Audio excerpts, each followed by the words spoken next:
Louvado seja nosso Senhor Jesus Cristo, para sempre seja Deus louvado e amado.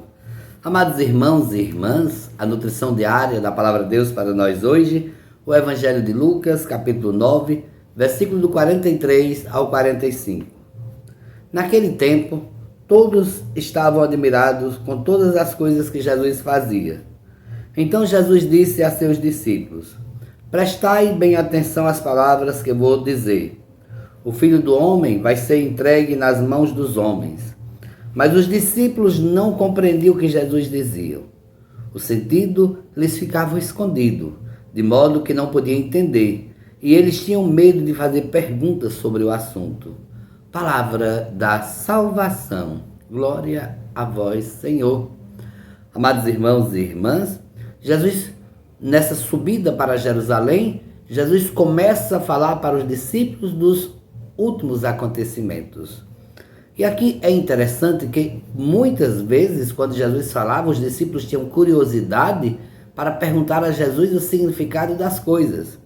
Mas diante do fato, Jesus, quando fala da paixão, quando Jesus fala do que vai acontecer, do Filho do Homem ser entregue nas mãos dos homens, então Jesus está revelando aqui a paixão, a sua entrega, a sua morte, a sua condenação.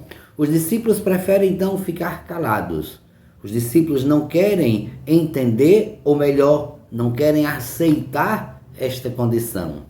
E quando o próprio Evangelho diz que o sentido ficava escondido, de modo que eles não podiam entender, eles tinham medo de fazer essas perguntas, na verdade eles também já sabiam. Como eles não compreendiam de fato que Jesus era o Messias esperado, por isso que eles não ligavam aos fatos dos acontecimentos que eles já sabiam, a partir dos profetas. Nós todos sabemos que os profetas, Deus havia revelado pelos profetas o que ia acontecer com o Messias, com aquele que ia ser enviado, ou seja, que ia ser sacrificado como o cordeiro que ia ser imolado. Eles conheciam os textos do profeta Isaías, do profeta Jeremias e de tantos outros profetas, que falava exatamente desta entrega, deste momento da paixão, da cruz. Eles não queriam enxergar, porque era mais cômodo não querer enxergar aquilo que estava por vir. Eles preferiam ficar olhando aquela realidade somente da glória, aquele momento dos milagres, aquele momento que não tinha compromisso, esse sentimento. Então, muitas vezes nós também caímos nesta tentação dos discípulos. Preferimos ficar quietos, não nos comprometer com a situação.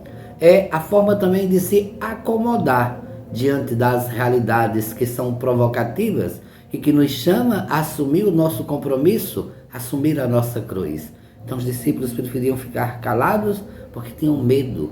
Que nós também possamos perder esse medo. Saber que a nossa realidade também é a realidade de Cristo, é da cruz, do Calvário, da dor, do sofrimento, mas também, assim como a de Cristo, que foi a vitória da vida sobre a morte, da ressurreição, também será a nossa vitória. Nós podemos contemplar este momento, mas também podemos usufruir da graça, da perseverança. Que este Evangelho possa nos iluminar a não ter medo das realidades, não fugir das realidades, mas se comprometer com a causa do Evangelho. Um bom dia e que Deus abençoe a todos.